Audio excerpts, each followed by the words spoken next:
જમ્મુ કાશ્મીરની અંદરમાં હમણાં જે બનાવ બન્યો, જે રીતે આપણા હિન્દુઓની કતલેઆમ થઈ, જે રીતે ધર્મ જાતિ પૂછીને વીણીને જે રીતે ખતમ કર્યા, જે રીતે એના કરુણ દ્રશ્યો જોવા માટે મળ્યા, જે બરબાદી સાથે, જે ભયંકરતા રીતે, નૃશંસ રીતે જે હત્યાકાંડ ચલાવવાની અંદરમાં આવ્યો, માનવતાને પણ શરમાઈ જવું પડ્યું હશે.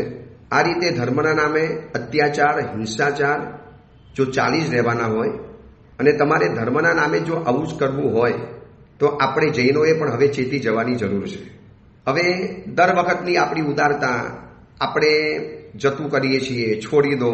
કોઈકની રોજીરોટી ઉપર ક્યાં આપણે પથ્થરમારો કરવો, ક્યાં એમને આપણે દુઃખી કરવા, ક્યાં એમને આપણે ઠેસ પહોંચાડવી. દુઃખી કરનારા તો પહેલાં છે, એમના આ લોકોએ શું ગુનો કર્યો છે. આવી આપણી ઉદાર ભરી વિચારણા શૈલી સારી હતી, આપણે કરતા પણ આવેલા છીએ, પણ હવે નહીં, બસ બહુ થઈ ગયું. આ દ્રશ્યને જોયા પછી કોઈ પણ વ્યક્તિનું દિલ ભાંગી પડે. એમાં એક દ્રશ્ય વારંવાર જોજો. નવયુવાન કન્યા છે, એનો પતિ નિશ્ચેષ્ટ બનીને મોતની શૈયામાં સૂતેલો છે.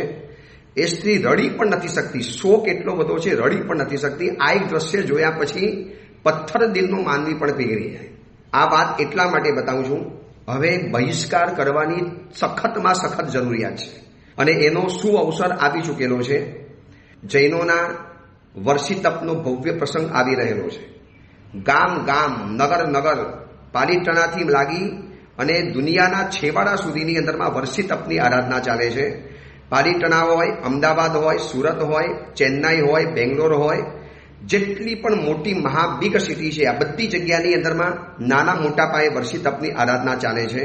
તાત્કાલિકની અંદરમાં વર્ષી તપના ભવ્ય વરઘોડા નીકળવાના, જબરજસ્ત પ્રભાવનાઓ થવાની, બગીઓ નીકળવાની, બેન્ડ બાજા આવવાના, કેટરસ વગેરે આવવાના. એમાં પાલીતાણાની અંદરમાં લગભગ 400થી વધુ વર્ષી તપના પારણા થવાના છે.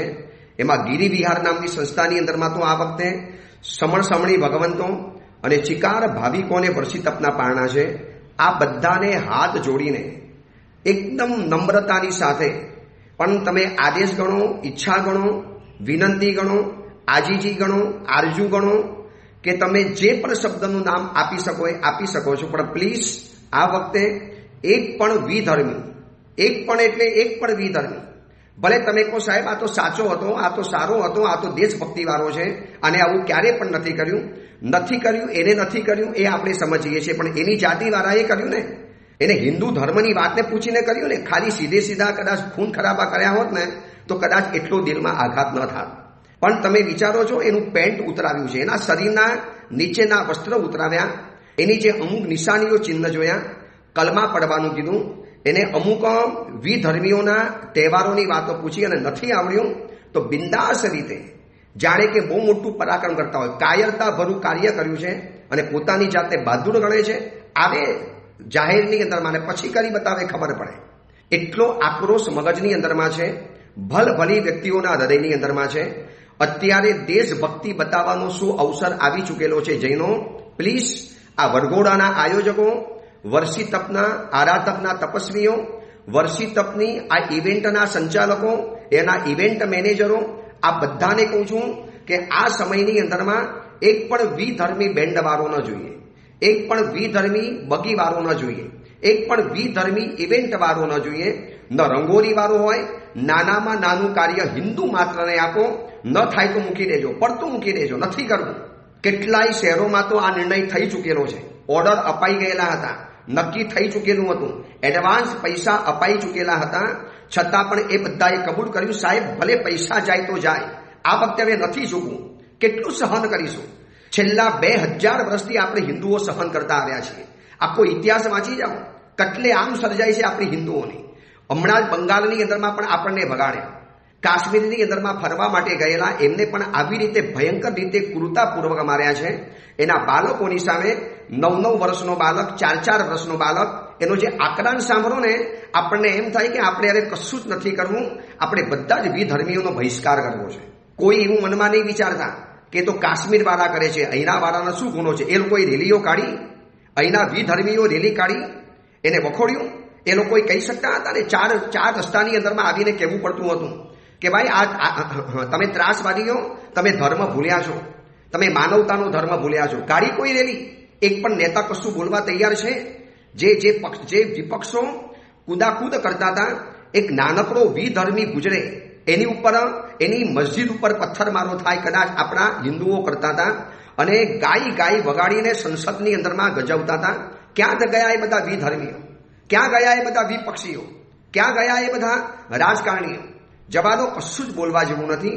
આપણે આ વખતે આટલું નક્કી કરો, વિનંતી માનો, આરજુ માનો, આજીજી માનો કે તમે, હું તમારા પગ પકડીને કહું છું કે પ્લીઝ હવે આ એક અવસર છે, આવી ચૂકેલો છે, બતાવી દો. વેદનાને સમજજો. એ પરિવારોની શું વેદના હશે જેના ઘરમાં 4 દિવસ પહેલા લગ્ન થયા છે. એ કન્યાનું આકરણ, એ કન્યાનો પોકાર, એ કન્યાની આંસુ, શું આપણે બધાને નિગ્લેક્ટ કરીશું? એ બધાની ઉપેક્ષા કરીશું? એ લોકોએ હિન્દુ મારાને માર્યા છે માટે કહું છું. ખાલી એમને માર્યા હોત ને તો કદાચ હજી આપણે સ્વીકાર્યું છે. આપણે આટલા વખતની અંદરમાં ઘણી વખત આપણે સ્વીકાર્યું છે. આ પહેલી વાર નથી બન્યું. આ સુધીની અંદરમાં કાશ્મીરમાં નરસંહાર વારંવાર થયો છે.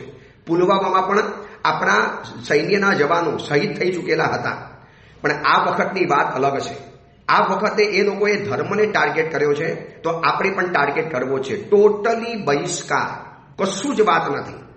માનો તો સારી વાત છે, અને તાત્કાલિકની અંદરમાં આનું પરિણામ બતાવવું પડશે. ભલે ઓર્ડર અપાઈ ગયા હોય, બગીઓ નક્કી થઈ ચૂકેલી હોય, તમે એ લોકોને બધી જ કદાચ એડવાન્સ પેમેન્ટ આપી પણ દીધેલું હોય, છોડો, પૈસા તો ફરીવાર આવી જશે. આ દેશભક્તિ બતાવવાનો અવસર નહીં આવે.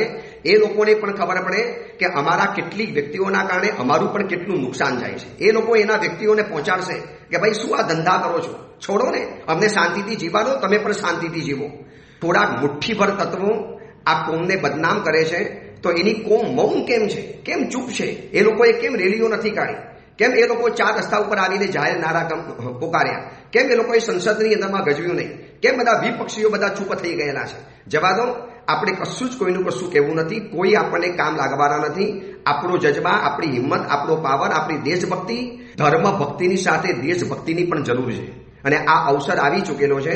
પ્લીઝ મહેરબાની કરીને વર્ષી તપના તપસ્વીઓ, વર્ષી તપના આયોજકો, વર્ષી તપ જે સંઘોની અંદરમાં થયા છે એના ટ્રસ્ટીઓ, એના આગેવાનો, આ બધા જ જાગો.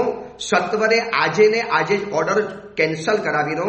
આ ઓડિયો જ્યારે તમારી પાસે આવે, આ મારા શબ્દો જ્યારે તમારા કાનની અંદરમાં ગુંજે, તમારી સંવેદના પીગળે, થોડું પણ મન છે ને પૈસાની બાબતમાં જો વિચારે, એડવાન્સ અપાઈ ગયા છે, પૈસાનું નુકસાન થશે, ત્યારે પેલી સ્ત્રીનો ફોટો જોઈ લેજો કે જંગલની વચની અંદરમાં એકલી અટુલી છે, પતિ મરી ગયો છે, પતિની નિશ્ચેષ્ટ કાયા પડેલી છે, અને એની સામે સ્ત્રી રડી પણ નથી શકતી. શું ડૂમો ભરાઈ ગયો હશે?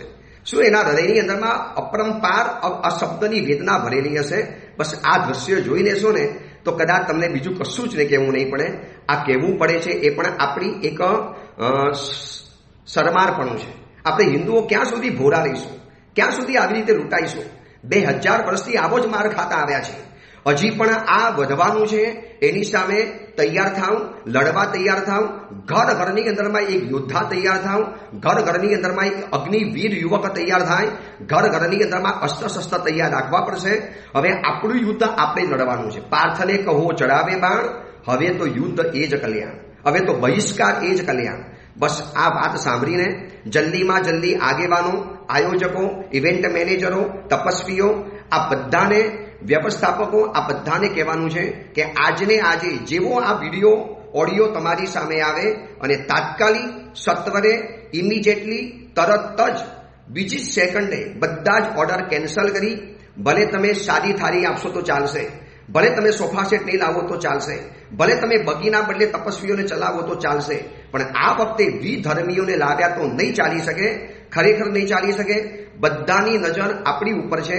આપણો જ મોટો વરઘોડો આવવાનો છે વૈશાખ સુદ ત્રીજ, અખા ત્રીજનો. ટોટલી બહિષ્કાર. એમાં પાલીટણામાં તો એક પણ બગી બેન્ડ એના જોઈએ જ નહીં. બધું જ કેન્સલ કરાવી દો. બસ એવી પરમ કૃપાળુ પરમાત્મા પાસે પ્રાર્થના કરું છું કે તમારા હૃદયમાં પણ આવી હિંમત આવે, આવી ખુમારી આવે.